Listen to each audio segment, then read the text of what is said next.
जोनोम सान 2022 7 फेब्रुआरियाव बनसुनि जोनोम जायो आरो एदिन जोनोम जाखालि जोंखौबो हांख्राय हरनायखाय जोङो गोबां सिनियर मानसिफ्राबो नुजादोंमोन आरो बेखौ दानाय जादोंमोन देबरगावनि बे गोथै हाखरसालि होनजायो जोंनि बड'लेण्ड मुभमेन्टआव शहीद जानाय बिथांमोननि जे फोथार बानायदों बेवहायनो दानाय जादों बनसु दानायाव बै समावबो दाखालिबो गोबां माखासे गेदेमाफोर गोदोनि सिनियर दैदेनगिरिफोर दंफायोमोन बेवहाय गोबां सावरायनाय जादोंमोन जे बनसुखौ मानो दानांगौ जेराव अल बड' स्टुडेन्टस इउनियन एबसुआ जातिनि फरायसा आफाद हिसाबै गसंनानै दं किन्तु बे समावबो मानो बनसु दानाय जायाखै बा दानांगौ गोनां जायाखै बे गिदिर सोंथि जादों जों नुनो मोनदों आं दिनै बुंगोन दुलाराय बर' फरायसा आफाद एबसुआ 2020 नि 27 जानुवारियाव थैदों माने जोबदों मानो बिथांमोनहा सेंट्रेल गवर्नमेंट स्टेट गवर्नमेंट आरो एनडीएफबी को हाइजेक खालामनाय किडनेप खालामनाय बायदि खालामनानै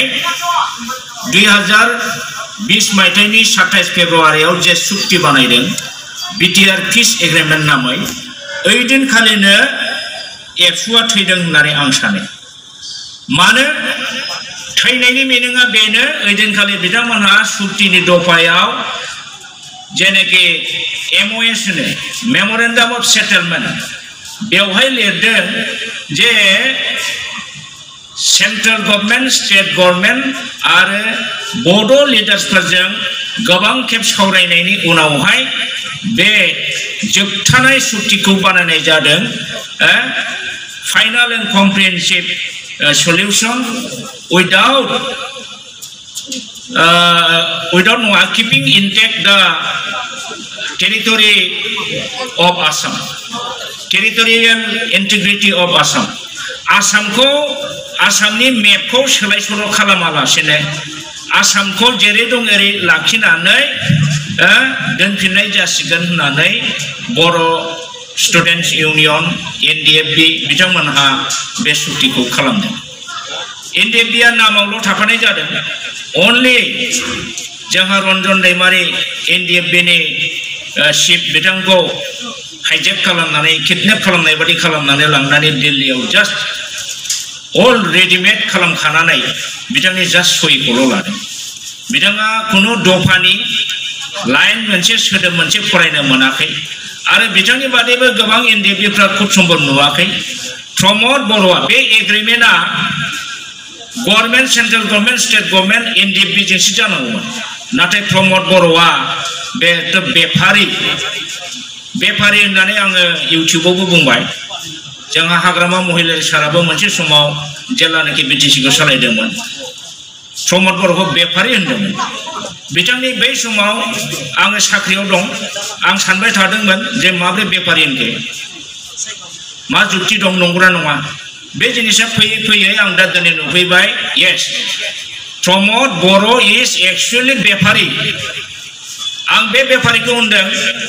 बियो फाथो बेफारि नङा माइ बेफारि नङा गय बेफारि नङा जातिखौ फानग्रा बेफारि रियेलि स्पिकिं दिनै बे खोथाखौ जोंनि बर' जातिनि सेंग्रायानो जा सिख्लायानो जा बोरायानो जा रावबो बुंनो साहस गैया दिनै एनडीएफबीखौ बर'नि मोनसे जे आफादमोन जाय आफादा सभरेन बिदोंमोन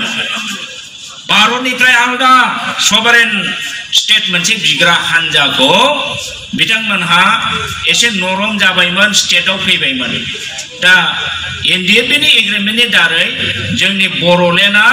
पियर जानायनि मोनसे लामायाव फैबायमोन नाथाय एनडीएफबीजों खालामोबा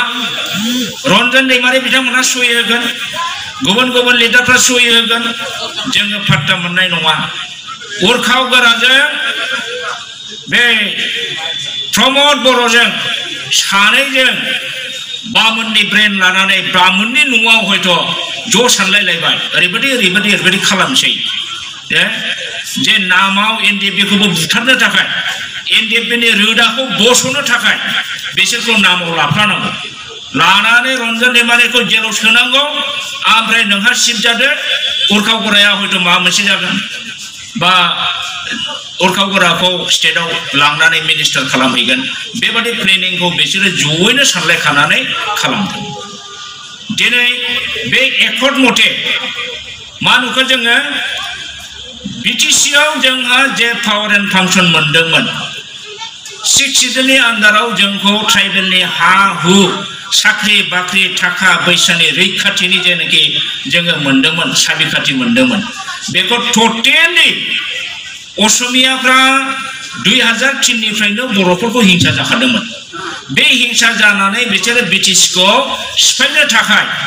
जोंनि मुसलमान भाइफोरखौ मुसलमानखौ थुनानै होनानै बिटिसि बातिल खालामनांगौ होननानै बुंबोहोबाय थाखादोंमोन जायनि फलाव 2012 सनाव मुस्लिमजों बर'जों बै समनि असमियाफोरनि षड़यन्त्रआव मोनसे क्लेशिंबो जानानै थांबाय दा बेबादि बिटिसिखौ ओरै नङा ओरै सिफायनो नाजानाया आगोलनिफ्रायनो जाबोबाय थाखादों बेखौ मोगथाङाव जाफुंहोबाय असमियानि बे सिमांखौ जोंहा प्रमोद बर'आ बे प्रमोद बर' बेफारिया जातिखौ फाननायनि थाखाय हिमन्त बिश्व शर्माजों इन्टारनेलि मोनसे एग्रिमेन्ट जानानै बिथाङा बै समनि एबसुनि प्रेसिडेन्ट समावनो पुलिस एस्कर्ट लाबाय पुलिस एस्कर्ट लानानै नंखायखौनो नमिनेल सायाव नाटक खालामनाय नाटक न' बड'लेण्ड न' रेस्ट होनफ्लाबाय एस्कर्ट लानानै रेल लाइन जथेयो एस्कर्ट पुलिस एस्कर्ट लानानै बियो नेशनेल हाइवे जथेयो जोंनि उन्दै एबसुनि मावथिफोरखौ मिसलिड खालामनानै बियो नंखाय फाला बर'लेण्ड बिनायनि नाटक खालामदों बिनि आसल उद्देश्यआ मामोन प्रमोद बर'नि आसल उद्देश्यआ हाग्रामा महिलारिखौ जोख्लायनानै गाव बे गादियाव जिरायनाय आरो बियो प्रमोद बर'जों लोगोसे हिमन्त बिश्व शर्मा बा असमिया जातिनिनो बे प्लेनिंखा जे बर'आव रावखौबो गिदिर लिडार दोना ट्राइबेला गिदिर लिडार जानो मोना असमियाफ्राल' गिदिर लिडार जानांगौ आर्य गोष्ठीनि मानसियाल' राजा जानांगौ मन्त्रि जानांगौ बे बिसोरनि प्लेनिं दा थिग बे मन्त्रजों हिमन्त बिश्व शर्मानि बे मन्त्रजों प्रमोद बर'आ इन्टारनेलि एग्रिमेन्ट खालामनानै बुजाफरानि दारै बिसोरो बे एग्रिमेन्टखौ खालामबाय आरो खालामदों एनडिएफबिनि गासिबो अस्त्रखौ गारहोनानै बिथांमोननि थांनानै थानायनि रिहेबिलिटेसननि जेबो दफायाव गैया बिथांमोना साख्रि मोननायनिबो खोथा गैया जेबो लिरनाय गैया जायनि फलाव दिनै सासेबो एनडिएफबि सारेन्डारफोरनो बिथांमोना साख्रि बाख्रि होनो होआखै नंखाय 5 लाखजों मा थांनानै थागोन थाखाथ' दिनै दं गाबोन गैया दा बेबादि बिथांमोनखौ माने ओरैबादि मा थगायनाय रां थगन होनो हारसाफ्रा बिराद गिदिर थगायनाय आरोखि दिनै बिथांमोननि केसआबो जोबाखसै बे जिनिसा एकर्डआव थाखानांगौमोन जे रन्जन दैमारियाबो गनांगौ गासिबो हाइनियास नन हाइनियास केस उइथड्र जानांगौ बे जिनिसा क्लज अफ द बिटिआर एकर्ड बा बिटिआर एग्रिमेन्ट बे जिनिसा थाखानांगौमोन मोनसेबो सोआखसै ओरैबादि हाखु दाखु 1 मासनि गेजेराव प्रमोद बर' बेफारिया गावहा बोरै सिफ जानो बेनि प्लेनिंआ उरखावजों बेजों प्लेनिं लानानै बेखौ दहम दाहाम रन्जन दैमारि बिथांखौ जेलाव थानाय समाव जामिनखौनो मोना बियो जेलाव थानाय समाव गनोनो मोना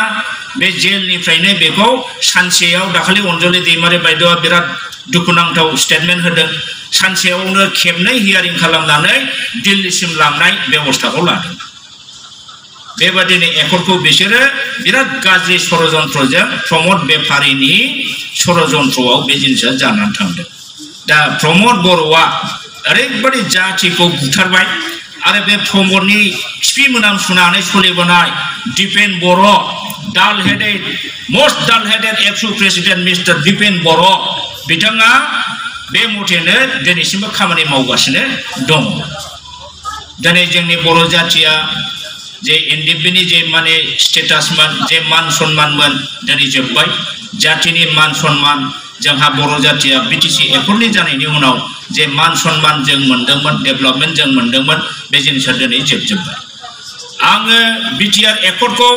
नोंथांमोनहा साबसिया माबादि बुजिदों आं बुजियाखै आं मिथिया आंनि मथेबा बिटिआरआ ओरैबादि धंसाथमाव दहाय दावराव बिथाङा बुंखांबाय जे बिटिआर एकर्डआव जेबो गैया रियेलि जेबो गैया नाय मोजाङै दा